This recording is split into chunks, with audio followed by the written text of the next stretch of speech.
Hello students and all the viewers, उम्मीद है कि आप सब खैरियत से होंगे। आज हम डिस्कस करने वाले हैं केमिस्ट्री के कुछ इंपॉर्टेंट एमसीक्यूज़ को for the preparation of DNS के जो टेस्ट होने वाली है 21 जनवरी को। ठीक है स्टूडेंट्स, और इसके अकॉर्डिंग मैंने काफ़ी सारे पास पेपर्स के क्वेश्चंस अपलोड कर दिए हैं, जिसमें मैंने बायोलॉजी का सेक्शन, फिजिक्स का सेक्शन, केमिस्ट्री का जस्ट पिछले वीडियोज़ मैंने अपलोड कर दिए हैं। उसके बाद उससे पहले जो मैंने वीडियोज़ अपलोड किए थे लम्स यूनिवर्सिटी की प्रिपरेशन के लिए, वो भी काफ़ी सारे हेल्पफुल हुए थे स्टूडेंट्स को इंट्रेंस के लिए। तो मेरी सजेस्ट ये है कि आप वो भी वीडियोस देख लें, जिसमें मैंने काफ़ी सारे पास पेपर्स का सलूशन किया था। वो भी आपके लिए बहुत ही हेल्पफुल हो जाएंगे। उनकी लिंक मैं आपको डिस्क्रिप्शन में दे दूँगा, आप वहाँ भी जाके वीडियोस भी देख सकते हैं। तो अगर आप बिना सब्सक्राइब किए देख रहे हैं तो डू सब्सक्राइब माई चैनल। अगर आपने वीडियो को शेयर नहीं किया, वीडियो को लाइक नहीं किया, तो वीडियो को यदि आप लाइक कर दें। ठीक है सर, तो स्टार्ट करते हैं आज के इस वीडियो लेक्चर को। केमिस्ट्री में आज हम 12th केमिस्ट्री का chapter number first MCQs important MCQs को डिस्कस करेंगे। ठीक है स्टूडेंट्स, और आप इसके any how hand writing notes बना दीजिएगा ताकि आप लास्ट में इसकी प्रिपरेशन कर सकें। पहला क्वेश्चन है, 7th period of periodic table contains normal elements. ठीक है स्टूडेंट्स, तो 7th पीरियड में कितने नॉर्मल एलिमेंट्स होते हैं? नॉर्मल एलिमेंट्स हम किसे कहते हैं? ऐसे एलिमेंट्स जो एस ब्लॉक में भी हो एंड टी ब्लॉक में भी हो, तो ऐसे एलिमेंट्स को हम कहते हैं नॉर्मल एलिमेंट्स। तो 7th पीरियड में टोटल कितने नॉर्मल एलिमेंट्स होते हैं? तो आई थिंक इसमें 7th पीरियड में 6 नॉर्मल एलिमेंट्स होते हैं। ठीक है स्टूडेंट्स, तो यहाँ पे कोई आंसर नहीं है, लेकिन आप फिर भी इसे किसी टीचर से कंफर्म कर सकते हैं कि 7th पीरियोडिक टेबल में कितने नॉर्मल एलिमेंट्स होते हैं, या किसी बुक से, किसी से हेल्प लेकर ये कंफर्म आप कर दीजिएगा। ठीक है स्टूडेंट्स, क्योंकि जिस क्वेश्चन की मुझे नॉलेज नहीं होती मैं आपको बता देता हूँ कि ये आप कंफर्म कर दीजिएगा। उसके बाद सेकंड क्वेश्चन है, periodic table has been divided into 4 blocks. Periodic table में 4 ब्लॉक्स होते हैं, which block contain highest elements. तो बताओ किस ब्लॉक में ज़्यादा एलिमेंट्स हैं? ठीक है सर, अब अगर डी ब्लॉक की बात करें तो डी ब्लॉक में आपके पास आउटर ट्रांजिशन एलिमेंट्स होते हैं, कितने होते हैं? 31 एलिमेंट्स। एंड एफ ब्लॉक में इनर ट्रांजिशन एलिमेंट्स होते हैं, कितने होते हैं? 28 एलिमेंट्स। तो ज़्यादा जो एलिमेंट्स होते हैं वो होते हैं डी ब्लॉक में। आपका करेक्ट आंसर है डी ब्लॉक। थर्ड क्वेश्चन है, the division of elements into blocks in the modern periodic table is based on. तो मॉडर्न पीरियोडिक टेबल में ब्लॉक्स की जो डिवीजन है वो किसके अकॉर्डिंग है? According to the orbitals. ठीक है सर, जिसमें आपका ग्रुप 1 में एस ब्लॉक आ जाता है, ग्रुप 13 to 18 में पी ब्लॉक आ जाता है, ग्रुप 3 to 12 में D block, lanthanide and actinoid series जो है इसमें आपके पास बी ब्लॉक एफ ब्लॉक आ जाता है। तो ये आपके पास ग्रुप्स की डिवीजन होती है। फोर्थ क्वेश्चन है, keeping in view the size of atoms which order is correct one. तो बताओ कौन सा करेक्ट ऑर्डर है? ठीक है सर, तो साइज़ डिपेंड करती है नंबर ऑफ़ इलेक्ट्रॉन्स पे। जिस एटम में नंबर ऑफ़ इलेक्ट्रॉन्स ज़्यादा होंगे उसकी साइज़ भी ज़्यादा होगी। जिस नंबर ऑफ़ यानी एटम में नंबर ऑफ़ इलेक्ट्रॉन्स कम होंगे उसकी साइज़ कम होगी। तो मैग्नीशियम में टोटल नंबर ऑफ़ इलेक्ट्रॉन्स कितने होते हैं? 12। ठीक है सर, और स्ट्रांशियम में 38। तो मतलब आपका जो ए ऑप्शन है वो तो गलत है। ठीक है स्टूडेंट्स, क्योंकि मैग्नीशियम में नंबर ऑफ इलेक्ट्रॉन्स कम है, उसमें ज़्यादा है, तो उसका यानी स्ट्रोंशियम का एटॉमिक साइज़ ज़्यादा होना चाहिए, उसका कम होना चाहिए। तो ये ए ऑप्शन गलत होगा। बी ऑप्शन है बेरिलियम एंड मैग्नीशियम। ठीक है स्टूडेंट्स, तो बेरिलियम की जो नंबर ऑफ इलेक्ट्रॉन्स है वो ज़्यादा होते हैं मैग्नीशियम में। ठीक है स्टूडेंट्स, तो यहाँ पे अगर साइज़ हम देखें तो बेरिलियम की साइज़ जो है वो मैग्नीशियम से ज़्यादा होगी। तो बी ऑप्शन आपके पास जो है वो करेक्ट है। फिफ्थ क्वेश्चन है, Moseley concluded by the X-ray studies of the elements, the physical and chemical properties of the elements depends on। तो मोजले ने क्या बताया था कि किसी भी एलिमेंट्स की फिजिकल एंड केमिकल प्रॉपर्टीज किस पे डिपेंड करती हैं? उसके एटॉमिक नंबर पे डिपेंड करती हैं। ठीक है स्टूडेंट, तो आपका बी ऑप्शन जो है वो करेक्ट है। सिक्स क्वेश्चन है, which one are the following is ionic hydride. तो कौन सा आयोनिक हाइड्राइड है? ठीक है स्टूडेंट्स, अगर हम देखें तो CSH, इससे ये भी आपके पास आयोनिक है, लेकिन इसमें आयोनिक कैरेक्टर्स कम होती हैं। ये भी आपके पास आयोनिक है। बी ऑप्शन LiH, तो ये आपके पास भी आयोनिक है। उसके बाद HCl, ये आपके पास कोवेलेंट होता है। NH भी आपके पास आयोनिक हाइड्राइड है, तो HCl is not a ionic hydride. तो सी ऑप्शन आपके पास करेक्ट आंसर है। सेवन क्वेश्चन है, the element with highest first ionisation energy. तो ऐसा एलिमेंट बताओ जिसमें आयोनाइजेशन एनर्जी पहली आयोनाइजेशन एनर्जी सबसे ज़्यादा हो।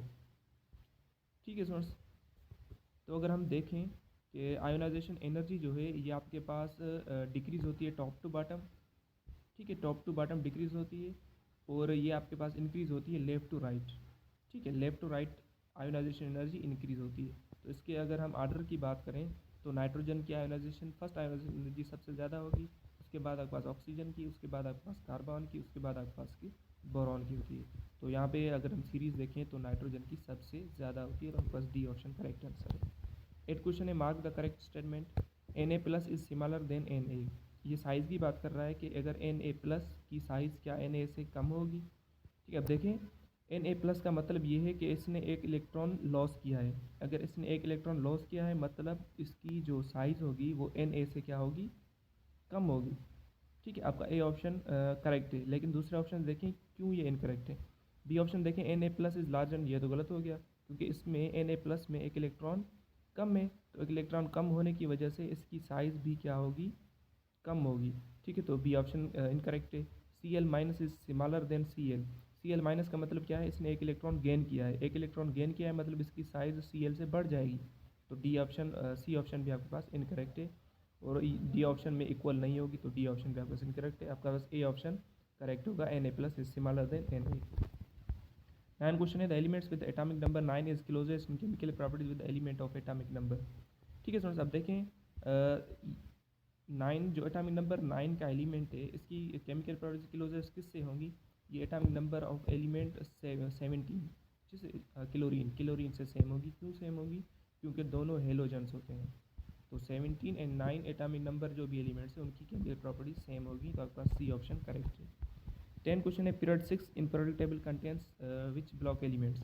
ठीक है स्टूडेंट्स, तो पीरियड 6 में कौन से ब्लॉक्स होते हैं, तो पीरियड 6 में टोटल 32 एलिमेंट्स होते हैं, जो लॉन्गेस्ट पीरियड है पीरियोडिक टेबल में। और इसमें ये 4 ही प्रोडक्ट यानी ब्लॉक्स होते हैं, SB, PB, D and F। 4 blocks होते हैं, तो आपके पास करेक्ट आंसर है डी ऑप्शन। 11 क्वेश्चन है, who introduce the zero group. Zero group किसने इंट्रोड्यूस किया, तो करेक्ट आंसर है विलियम रामसे इन 1902 में। और इसने बताया कि नोबल गैस यानी जीरो गैस को नोबल गैस कहा जाता है, और नोबल गैस कलरलेस होते हैं, ऑर्डरलेस, सॉल्युबल इन वाटर होते हैं, टेस्टलेस होते हैं। ठीक है सर, तो ये भी आप अपने नोटबुक में लिख दीजिएगा, विलियम रामसे 1902 में। 12 question, elements of group second B are called. Second B के ग्रुप के एलिमेंट्स को हम क्या कहते हैं, ठीक है सर, इन्हें हम कहते हैं zinc group elements. Zinc group elements भी कहते हैं। ठीक है, जो ग्रुप 12 है जिसे हम ग्रुप 12 भी कहते हैं, या इसे हम कहते हैं रिप्रेजेंटेटिव एलिमेंट्स। ठीक है, अब रिप्रेजेंटेटिव एलिमेंट्स हम क्यों कहते हैं, क्योंकि इसका लास्ट इलेक्ट्रॉन जो है वो एस ब्लॉक में होता है, इसलिए हम इसे रिप्रेजेंटेटिव एलिमेंट्स कहते हैं। तो आपका करेक्ट आंसर है A option. 13 question, elements with lowest melting point. Lowest melting point किसकी है। ठीक है, अब देखिए मैं आपको बताता जा रहा हूँ ऑप्शन में।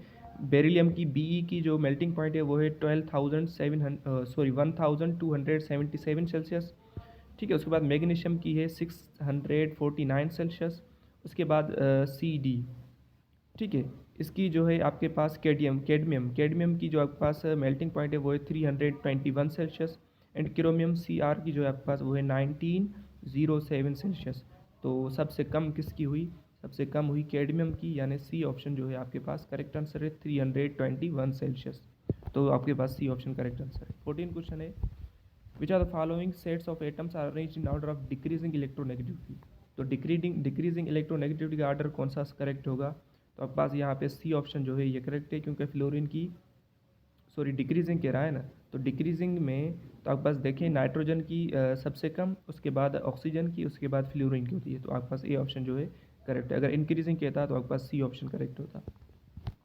15 क्वेश्चन देखें, मैंने hydrogen loses its electron to form H+ ion then it resembles with. तो ये किससे रिजेंबल करता है, ठीक है, तो H+ आयन जो है ये रिजेंबल करता है हेलोजन से, तो आपके पास बी ऑप्शन जो है ये करेक्ट होगा, हेलोजन्स।